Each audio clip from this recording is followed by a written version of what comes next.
Hi, இம்முறை ECE OL பரீட்சை எழுதும் மாணவர்களுக்கான அந்த கணித பாட அலகுகளை மீட்டலாக தந்து கொண்டிருக்கின்றேன். இது எதிர்பார்க்கப்படும் வினாக்களாக அமையும் என்பதை கூறிக்கொண்டு, மேலதிகமான உங்களுக்கு வினாக்கள் இந்த வீடியோ கிளிப்பாக தேவையாக இருந்தால் இங்கே எனது வாட்ஸ்அப் நம்பர் உள்ளது. அதனோடு தொடர்பு கொள்வதன் மூலம் அதை நீங்கள் பெற்றுக்கொள்ளலாம் என்பதை கூறிக்கொண்டு வினாவுக்கு செல்வோம். இங்கேயாவதுதான் இப்போ ஒரு படம் ஒன்று தரப்பட்டுள்ளது. அதாவது எக்ஸ் அச்சு y அச்சு குறிக்கப்பட்ட ஒரு நேர்கோடு குறிக்கப்பட்டுள்ளது. இந்த நேர்கோட்டின் படித்திறன் ஜாதம் தான் கேட்கப்பட்டிருக்கு. படித்திறன் ஜாது. படித்திறன் என்பது ஒரு நேர்கோடானது எக்ஸ் அச்சோடு சாய்ந்து வரும் கோணத்தின் tan தீட்டாவால் தரப்படும். அதாவது tan தீட்டா சமன் அந்த படித்திறனை தரும். இந்த சாய்வு விகிதம்.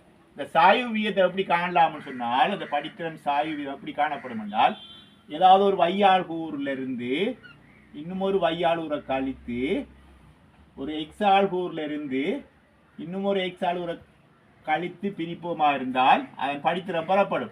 7லிருந்து 3 கழித்தால் 4, இங்கே 2 சுருக்கமாக இருந்தால் 2ஆக அமையும். இரண்டாவது வினாவுக்கு செல்வோம். உருவின் சுற்றளவு யாதனை கேட்கப்பட்டிருக்கு. இங்கே ஒரு கால்வட்டம் தரப்பட்டிருக்கு. சுற்றளவு என்று சொல்றது சுற்றி வந்த மொத்த நீளம். இது 7 சென்டிமீட்டராக இருந்தால் இங்கே 6 7 சென்டிமீட்டராக இருக்கும். இங்கே எங்களுக்கு தேவையானது இங்கே கால்வட்ட வில்லின் நீளம்.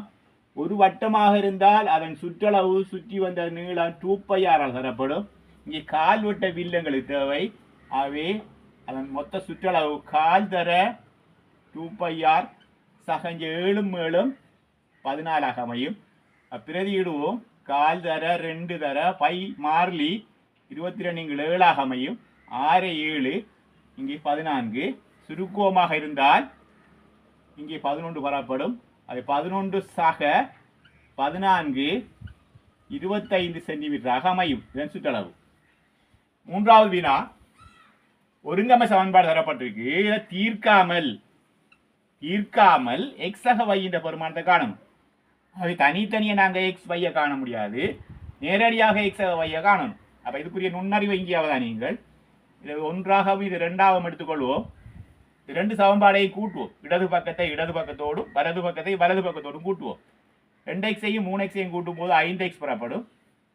சக 7y-யும் சய 2y-யும் சக 7y சக 5y பெறப்படும்.